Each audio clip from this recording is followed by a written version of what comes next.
Thank you, Mr. Chairman. The Twitter files were not just about Hunter Biden's laptop. Twitter files make it apparent Twitter worked overtime to suppress accurate COVID information.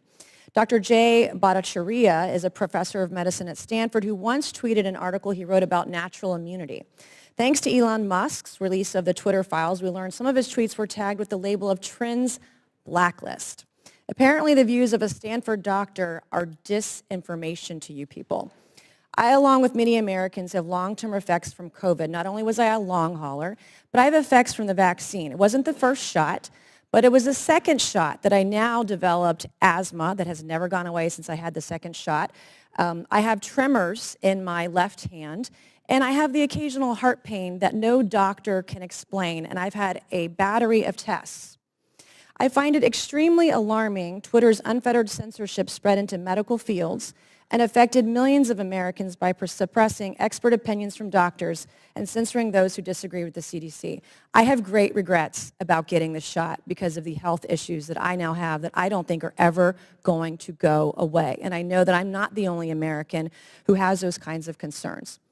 Another example of what Twitter has done to censor folks is from Dr. Martin Kulldorff, a Harvard-educated epidemiologist who once tweeted, "COVID vaccines are important for high-risk people and their caretakers. Those with prior natural infection do not need it, nor children." The Twitter files reveal this tweet was deemed false information because it ran contrary to the CDC. So my first question this morning of Ms. Gadde, may I ask of you, where did you go to medical school? I did not go to medical school. I'm sorry? I did not go to medical school. That's what I thought.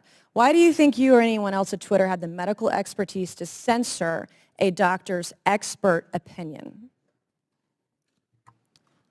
Our policies regarding COVID were designed to protect individuals. We were seeing... You guys censored Harvard-educated doctors, Stanford-educated doctors, doctors that are educated in the best places in the world, and you silenced those voices. My next question is, did the U.S. government, I have another chart I want to show you, Ms. Gadde. I have another tweet by someone with a following of a full 18,000 followers. This person put a chart from the CDC on Twitter. It's the CDC's own data, so it's accurate by your standards, and you all labeled this as misleading. You're not a doctor, right, Ms. Gadde? No, I'm not. Okay. What makes you think you or anyone else at Twitter have the medical expertise to censor actual, accurate CDC data? I'm not familiar with these particular situations. Yeah, I'm sure you're not. But this is what Twitter did. They labeled this as inaccurate. It is the government's own data.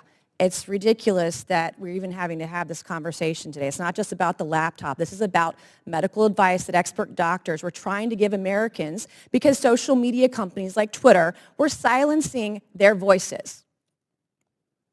I have another question, my last one for you, Ms. Gadde. Did the U.S. government ever contact you or anyone at Twitter to pressure Twitter to moderate or censor certain tweets? Yes or no?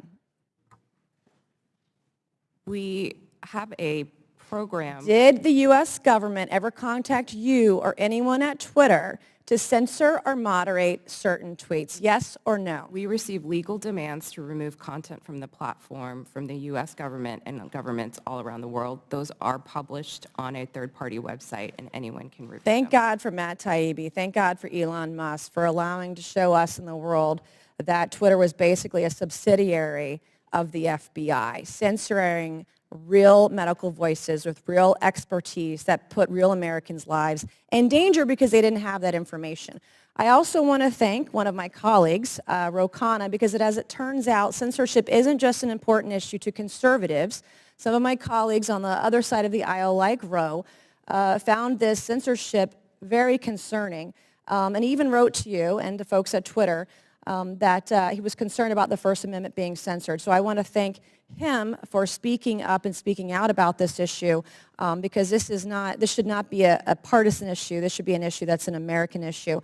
Mr. Chairman, I would like to enter into the record, I ask unanimous consent, to enter into the record a Wall Street Journal article from December 9th, 2022 by Justin Hart entitled "The Twitter Blacklisting of Jay Bhattacharya," into the record, please, Mr. Chairman. Without objection, so ordered. Thank you, and I yield back. Chair recognizes Mr. Lynch for 5 minutes.